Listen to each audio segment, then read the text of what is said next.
Irusta es el sueño de nuestra familia. Mi padre, mi hermano y yo somos unos apasionados del mundo del vino.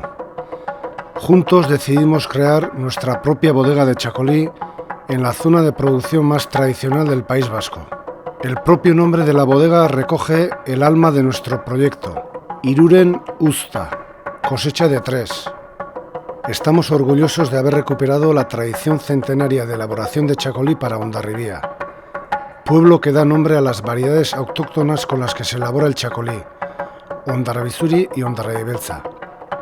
Una tradición perdida en el siglo XVII y recuperada gracias al proyecto de Irusta. El clima atlántico, húmedo y templado imprime carácter a nuestro Txakoli.